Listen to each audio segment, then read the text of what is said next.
welcome to another episode of the Highlight Reel. My name is Nick Lynch. And I'm Ben Heltzer. And today we are going to be talking about our off-season predictions, specifically about free agency and what happens at the trade deadline. So some top free agents, we're going to talk about T. Higgins, Sam Darnold, Russell Wilson, Justin Fields also, and Bobby Wagner. Those are some of the top free agents this year. So let's start with Sam Darnold. I think he's going to stay with the Vikings. They have to keep Sam Darnold. After a season like that, final 2 games didn't go so well, but I still think they should keep him after a 14-3 season. Yeah, I agree. He's only 28, I believe, and he just led them to a 14-3 season. He put up amazing numbers. I don't see why they'd move on from him besides the fact that they have J.J. McCarthy, but that's also could be a reason to keep him because, McCarthy's unproven. He's coming off an injury. And I just think that Darnold's the safer bet. He's young. I don't know what they'll do with McCarthy, but I definitely think they should keep Darnold. All right, so next free agent, T. Higgins. I honestly think he's going to go to the New England Patriots. I think the Patriots, they said they were going to go all in for T. Higgins this offseason. I don't think that Joe Burrow restructuring his contract in Cincinnati is going to help very much. But I think, honestly, the Patriots are a team that have a lot of money in cap space and that can go get T. Higgins. Yeah, and I just don't think Cincinnati needs him. So I think they'll definitely let him walk. And no matter where he goes, he'll be productive, more productive probably than he was in Cincinnati because he could be the wide receiver one on a lot of teams.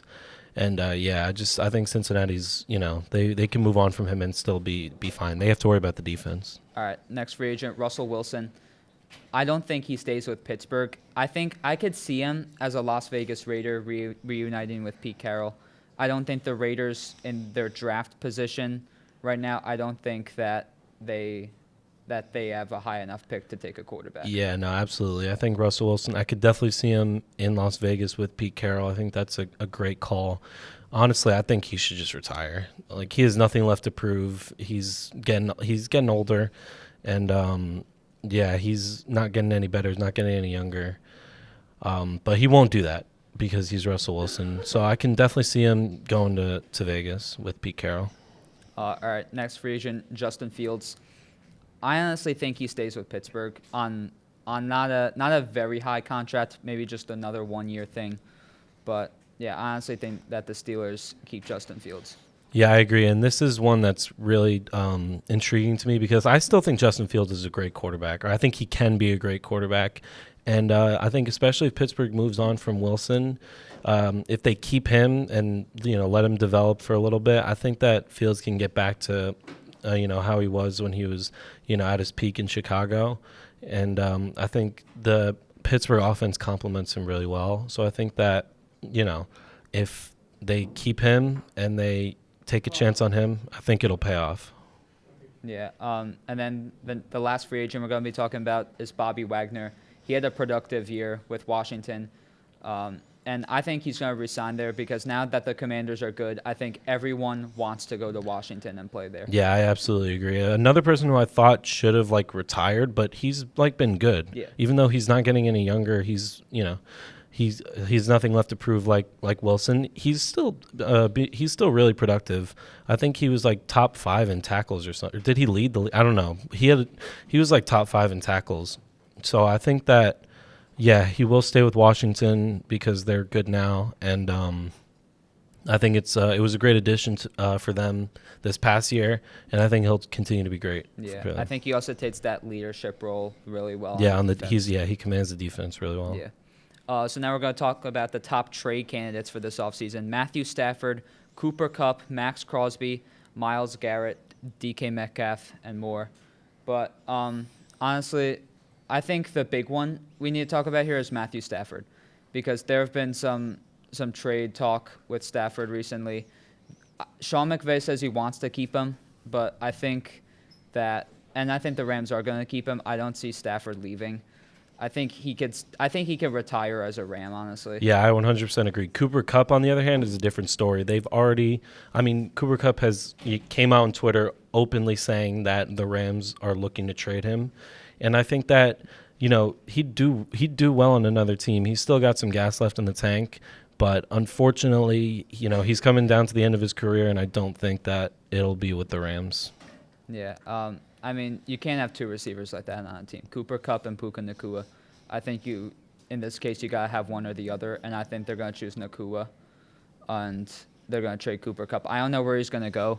Again, I think New England's another good option, but I don't think he's going to stay with the Rams. Next one, Myles Garrett. He requested a trade a few weeks ago, and the Browns said they don't want to trade him. And honestly, it wouldn't be a bad move either way. If they keep him, they have a top pass rusher. If they get rid of him, they can draft a top pass rusher in Abdul Carter with the second overall pick. Yeah, he's probably the most interesting one of the bunch. I'm going to group him and Max Crosby in together because both of them, are probably leaving. They both requested a trade. I think that there are some teams out there that would be great fits for them. I just don't know if they can afford them. The top team of those probably being the Bills. I think that, while both of those guys are, crazy talented and will, elevate any defense to the next level, they're really expensive. And I think that while if a good team wants to go out and get them, they're going to have to be willing to spend, a lot on them. Yeah. All right, so the next one is DK Metcalf. This one's been kind of quiet with him in Seattle, but I don't know. I don't think he's going to leave. I don't think he's going anywhere. Yeah. And then another top receiver, Garrett Wilson with the Jets.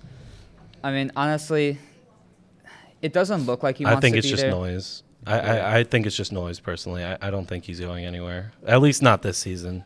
Yeah, I mean, again, with Devontae Adams, I don't know where he's going to end up, but, I think, again, the Jets have to pick one or the other, Adams or Garrett Wilson. So then Kirk Cousins is the big one.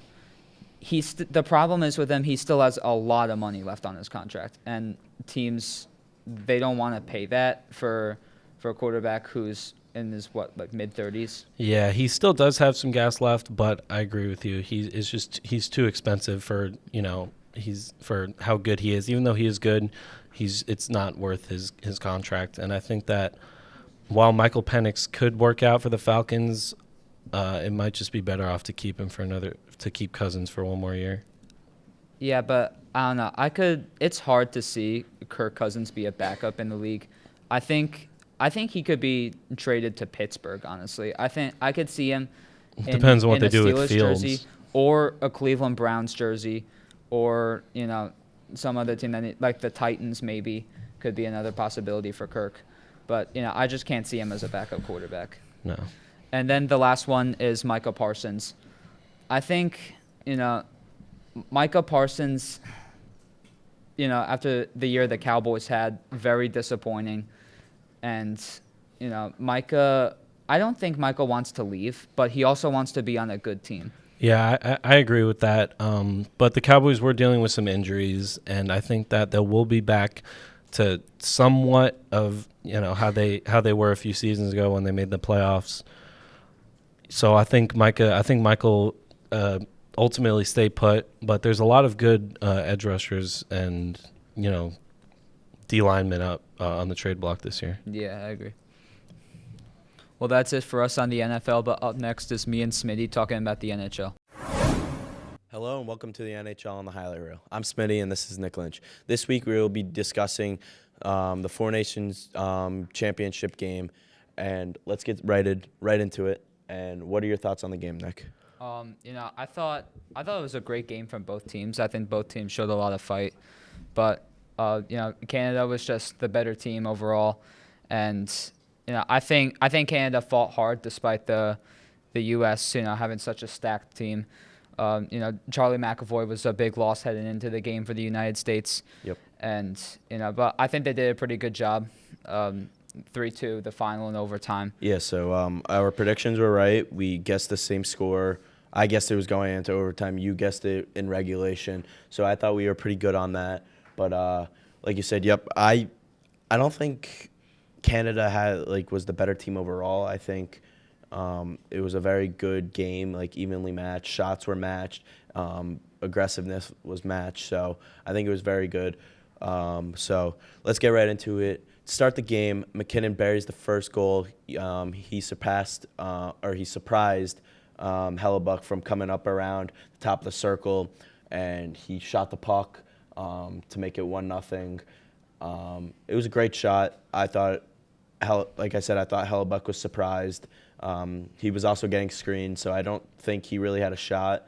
It was just very well placed. And then with 3 minutes left in the first period, Brady Tkachuk, who has been an all-around player, I think the best player in the Four Nations face-off, ties the game with a goal in front of the net. And then in the second period, the puck finds it to Jake Sanderson, and he makes it 2-1 USA. So yeah, that was a very weird goal. I don't know, like the puck bounced off of Bennington and then bounced off another person's skate, which somehow landed right in front of Sanderson, where Sanderson buried it. So great by Sanderson coming in and knowing where to be at the right time to bury the goal. Then moving on, with 6 minutes left, Mitch Marner enters the zone and makes a great sauce pass over to Sam Bennett, who goes top shelf on Hellebuck to make it a tie game at 2. What a great play by Marner. He hesitated, he cut to the middle, while Bennett went to the outside and sauced it right over the defenseman's stick to bury the goal. Yeah, I mean, also in that third period, Jordan Binnington, I thought, was great. I think he played. He made really good saves in the third period. I think he was definitely the reason why they won. Yeah, because I'll say later in this, he has a career game. He always has career games in Boston. Like in the 2019 Game 7 championship against Boston, Game 7 Stanley Cup final, he won the game for the Blues to win the Stanley Cup. But just like that, we're into overtime with 12 minutes left. Connor McDavid finds, or before that, Austin Matthews, he gets robbed 3 times by Binnington in overtime. Like I said, career game by Binnington. That was just unbelievable 3 stops. Matthews found himself in front of the net 3 different times, and he got robbed 3 different times. So just a great performance by Binnington. But like I was saying, 12 minutes left in the game. Connor McDavid finds himself wide open in front of the net, right in the slot. And Mitch Marner once again gives McDavid the puck, and McDavid buries it top shelf to win Canada the Four Nations Championship. Just what a game, what a shot, the golden goal. Yeah. That's from the best player in the world. What a way to end the tournament like this. I mean, Connor McDavid, I saw him on the side or on the bench when in overtime. He became, the leader he always is on that Canada team. Like, guys, let's go and score a goal. And that's exactly what they did. Next shift, actually, he was on the ice, scored a goal, and Canada goes home with a victory. Yeah, just like we keep saying, great game. What a great tournament it was. It was so fun to watch, and I can't wait to see what they have planned for the next coming years. Well, we know a few things. Next year, the Olympics. Right. They're allowing the NHL players to go compete in it, which is good. So I think that's replacing the Four Nations for the February break next year, because it's the Winter Games next year. So there'll be that February break. And then in 2028, the World Cup of Hockey is returning. So it's going to be very interesting to see what happens in the next few years. And I'm very excited to see what they have. Yeah, I think they should definitely do this again. Maybe not every year, maybe every 2 years, but yeah, and honestly, definitely add more teams. I think it will make it more interesting. So that's going to do it for the NHL and the highlight reel this week. Thank you for watching, but stay tuned for Andrew talking about soccer. Hello, I am Angel Mirzaaghasi, and I will be talking about soccer once again. But for this specific episode of the soccer segment, I would like to welcome a special guest, Keanu Camara, Arsenal fan jersey, I assume. So how are you today, Keanu? I'm doing pretty good. Yeah, I am an Arsenal fan. Was born an Arsenal fan. Thank you for having me. No problem. So, how do you think, getting off the way since you are an Arsenal fan, how do you feel that Arsenal are doing both in the Premier League? Arsenal, they're okay in the Premier League. I know they're second. The only issue is we have multiple injuries with Saka with his hamstring injury. Havertz is out, unknown return date. So yeah, we're okay, but the injuries are really what's costing us. Like a 1-0 loss from West Ham. Not really good for easy wins. Yeah, I didn't even know that they were reversing West Ham. That's very sucks. But at least it doesn't suck as much as being a Man City fan as myself, because we never stood a chance against Real Madrid, because in the second leg we decided to lose to Real Madrid 3-1 with Mbappe scoring a hat trick during this game and making fun of one of the players being down because he broke his ankle. Yeah. That's no. And this means that Man City is eliminated from Champions League contention. Not as bad as that Arsenal loss, isn't it? We've lost one trophy already. I know. Yeah. So there goes that. I'm not really surprised because our defense is starting to suck. Most of our good players are being injured. Rodri, our Ballon d'Or winner, as our curse at this point, knee surgery. So really not good. And Ederson, I really despise him now. Ederson cannot stay where the goal is and decides to go away from goal, trying to get the ball, failing, and then they end up scoring. I don't like it. Ederson needs to be replaced by the secondary goalie at all times. I don't like him at all. And many people are agreeing with this point that Ederson should be let go. Yeah. So, of course, going to the Premier League against Liverpool, 0-2. Of course, Mohamed Salah, competitor of the Golden Boot in the Premier League with Haaland, of course, scored this game. I'm not surprised. Salah is doing very good this season. I think he's gonna get scorer and player of the season. He has He is, I think, 35 goals, top in the Premier League, and then 16 assists. Yeah, so, second place comes to Haaland, as Haaland was leading in the earlier season, but now Mohamed Salah is now coming back in. I think he will win those awards this year. Yeah. Most definitely. Especially when it comes to him taking penalties and this game as well.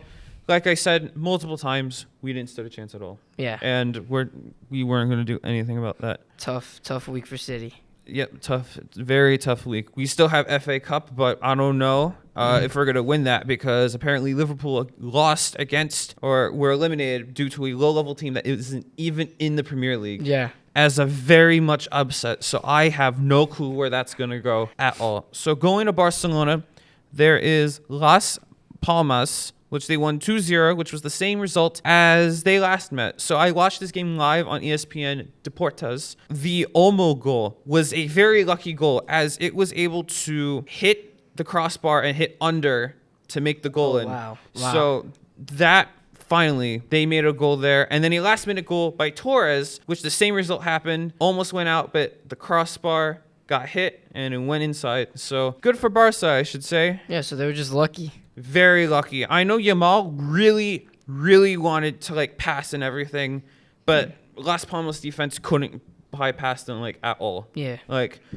They couldn't just do it because the trio didn't score at all. Lewandowski didn't score. Rafinha tried to score, and then Yamal tried scoring a lot, but it didn't really go so well. Yeah, nothing came out of it. Yeah, nothing really came out of it. But because of this win, they are now first. Because it's not tied, because scoring matters.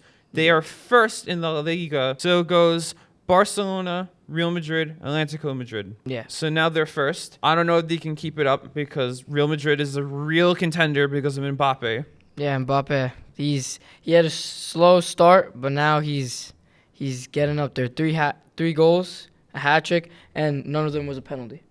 Yeah, really but good. At least it's not like the El Clasico where he was offsides all the time. They don't. Real Madrid fans don't really talk about that, but we have to bring that up. Yeah, we don't talk about that. Yeah, we don't talk about that. But before we go to our standings, I would like to talk about Inter Miami, as I was born a Messi fan, so I want to join to see this. For Inter Miami versus Sporting KC, it was a 1-0 win. Messi scoring in the 56th minute. Even in negative 5 degrees Fahrenheit, it really didn't stop the GOAT from scoring. And this was in the CONCACAF Champions Cup. It is first of 2 legs. I don't know if they're going to pass through Sporting K with just one goal, but there may be high hopes for that, I could say. Yeah. At least. Yeah, I feel like Messi's like done a lot for like the MLS. Like ever since he came, I think more people like watching soccer now. Yeah. So I felt like he brought into a new audience because ever Yeah. since winning the World Cup, they see like, oh, he's a hero to the world, and now he's going to the MLS, and now many people are going in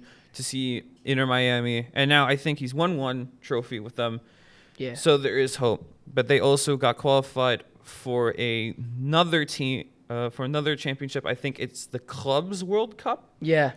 So I know there that's is happening. more pressure on that. For the actual MLS season for Inter Miami debut, they versed New York City Football Club, in which it was a tie 2-2. The weirdest thing I thought about this was that the goal scorer within 5 minutes got a red card, basically screwing Inter Miami the entire rest of the game, which then led to both of the goals being scored because they were down 1 player. But then in the last minute, in the 100th minute, they were able to score a tie. It's the most wild thing ever. I'm just going to say that. Talking about being at the edge of your seat. Yeah, unbelievable, but still, I feel like that was dumb of that 1 player. So, yeah, that's mostly it. So, we have our standings for the Premier League. We have first place, Liverpool, with 64 points. Second place, Arsenal, with 53 points. Third place, Nottingham Forest, with 47 points. Fourth place, Man City, for 44. And fifth place, Newcastle, for 44. Nottingham Forest, I don't know what happened with them, honestly. They're now top 5. They used to be in the middle of the board. Yeah.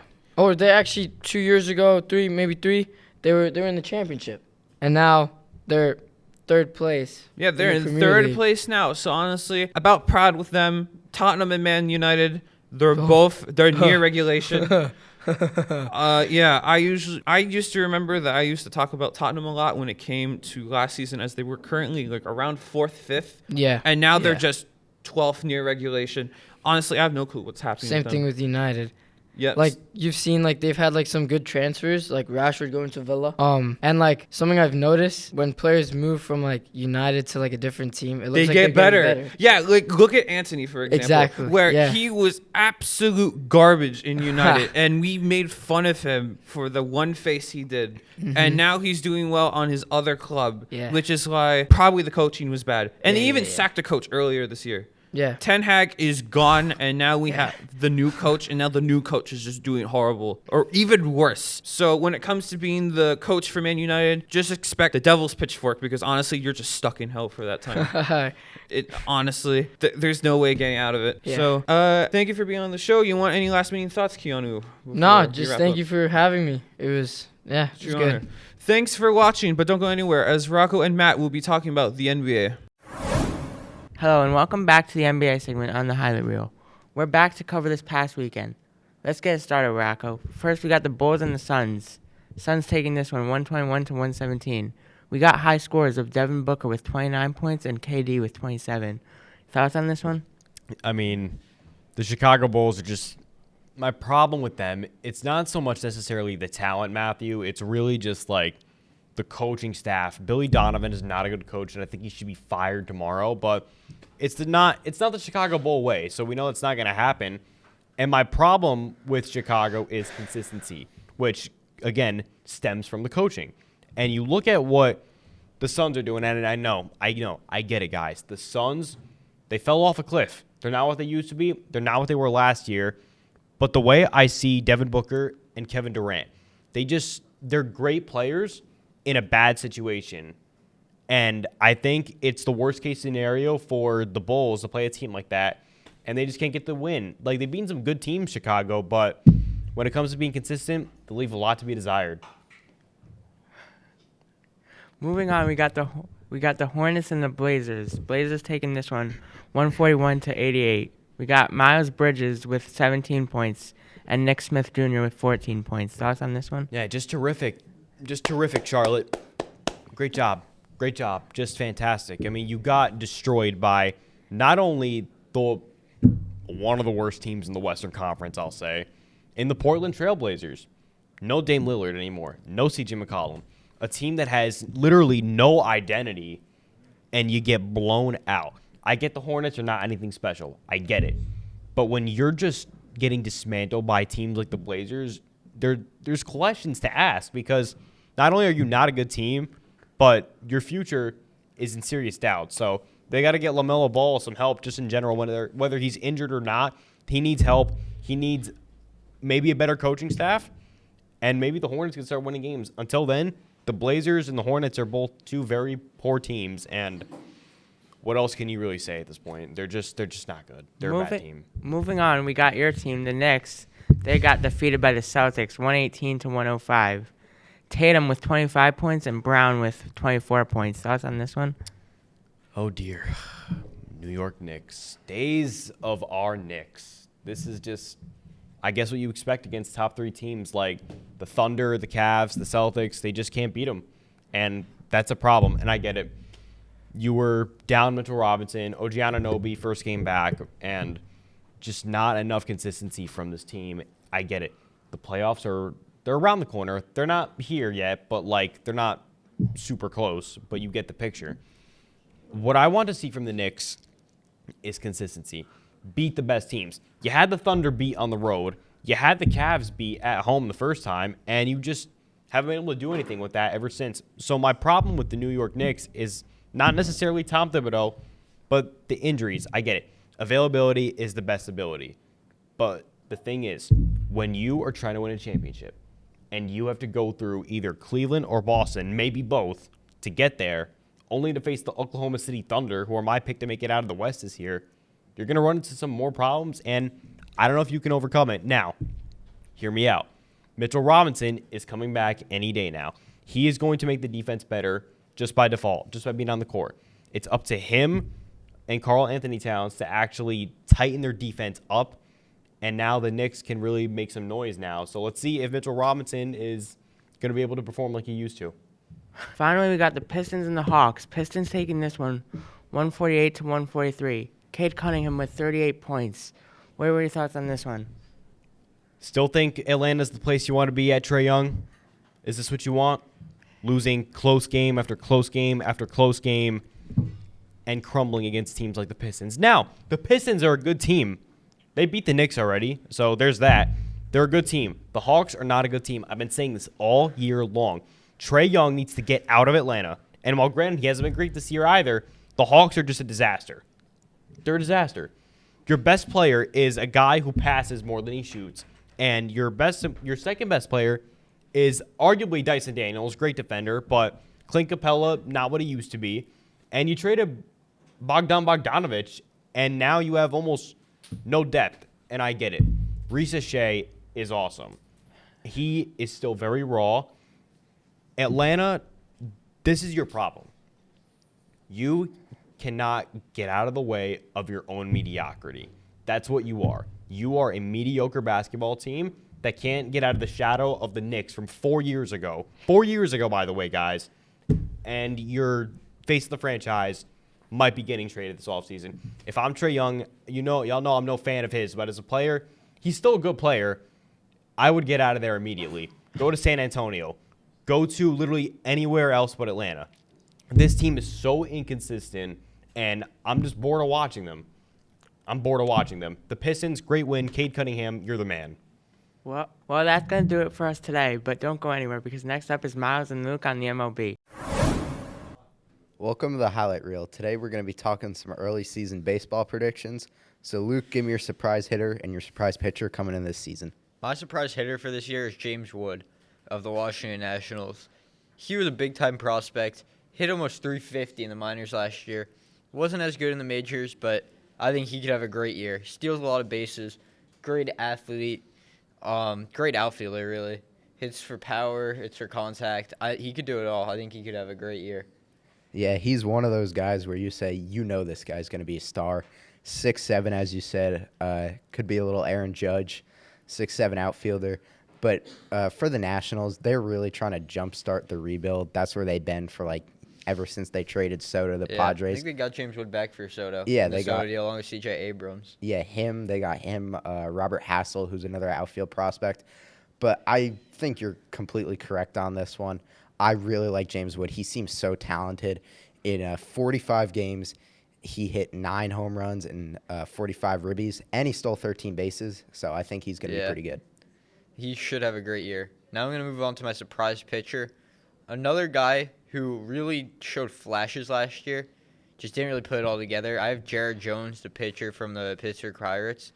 He had a 4.12 ERA last year in the majors, but I feel like that doesn't really tell the whole story. He went, first couple of months, he was completely unhittable, and then he sort of died off a little bit. Later in the year, he suffered from some injuries, but I feel like if he could get back to how he was at the beginning of the year with him and Skeens, that could be one of the best 1-2 pitching combos in baseball. I completely agree again. I think that Jared Jones might contend for a Cy Young this year. He has such a great slider, and I know he doesn't really have a fourth pitch outside of his fastball, slider, changeup, but that's all you really need in today's league is you need that fastball to get you over and that slider to put hitters away. I think he's going to be a great pitcher, and as you said, him and Skeens, 2 young, great pitchers. Obviously, I don't know if they're going to extend them. Padres. Yeah, the Pirates, you never know. Either one of those 2 guys. Yeah. I doubt Skeens, but Jones could get traded knowing the Pirates. But, I mean, you really just have to pay those 2 guys, see if you can build your rotation around them. Yeah, I completely agree. Okay, Myles, who do you have for your surprise hitter and pitchers this year? My surprise hitter is Colt Keith of the Detroit Tigers. He hit 260 last year with 13 homers, had an OPS plus of 96, which is 4 points below league average. But as a second baseman, if he can just get his OPS plus up to 115, 120, he's going to be one of the premier second basemen in this league because just there's not a lot of hitting at second base. But for the Tigers, I really think he's just going to jumpstart their lineup.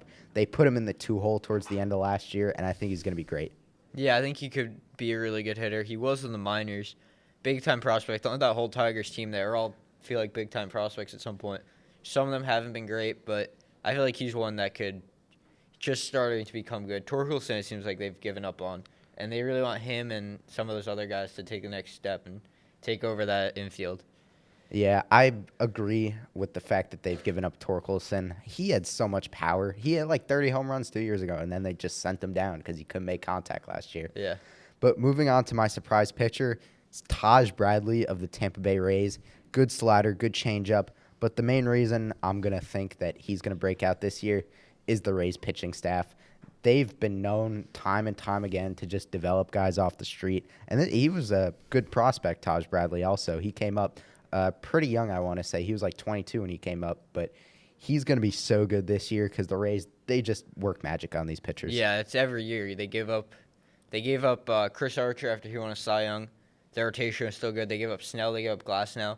They just give up pitcher after pitcher, and their rotation stays good. They keep developing more guys. He could definitely be that next guy.